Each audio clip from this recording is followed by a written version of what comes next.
ایک شخص نے ایک مرغا پالا تھا۔ ایک بار اس نے اس مرغے کو ذبح کرنا چاہا اور مالک نے مرغے کو ذبح کرنے کے لیے کوئی بہانہ سوچا، اور ایک دن مرغے سے کہا کہ کل سے تم نے اذان نہیں دینی، اگر تم اذان دو گے تو میں تمہیں ذبح کر دوں گا۔ مرغے نے کہا ٹھیک ہے میرے آقا، جو آپ کی مرضی۔ صبح جو ہی ہوئی، مرغے کی اذان کا وقت ہوا تو مالک نے دیکھا کہ مرغے نے اذان تو نہیں دی، لیکن حسب عادت اپنے پروں کو زور زور سے پھڑپھڑایا۔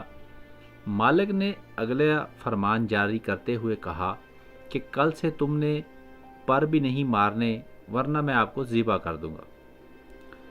اگلے دن صبح اذان کے وقت مرغے نے حکم کی تعمیل کرتے ہوئے پر نہیں ہلائے، لیکن عادت سے مجبوری کے تحت گردن کو لمبا کر کے اوپر کی طرف اٹھایا۔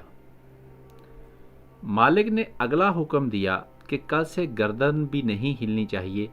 اگلے دن اذان کے وقت بالکل مرغا مرغی بن کر خاموش بیٹھا رہا۔ مالک نے سوچا کہ یہ تو کوئی بات نہ بنی۔ اب کی بار مالک نے سوچا کہ کوئی ایسی بات سوچی جائے جو کہ واقعہ ہی مرغے کی بس میں نہ ہو، اور پھر میں یہ بہانہ بنا کر اس کو حلال کر دوں۔ تو مالک نے مرغے سے کہا کہ کل سے تم نے صبح سویرے ایک انڈا دینا ہے، ورنہ میں آپ کو ذبح کر دوں گا۔ اب مرغے کو اپنی موت صاف نظر آنے لگی اور وہ بہت زور و قطار سے رویا۔ مالک نے پوچھا کیا بات ہے، موت کے ڈر سے رو رہے ہو؟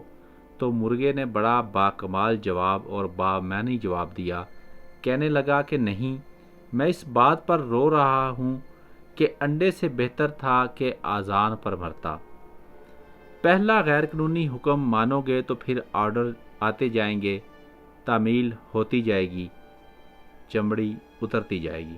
اسی لیے اپنے اندر ہمت پیدا کریں اور حق کو حق کہیں، غلط کو غلط کہیں۔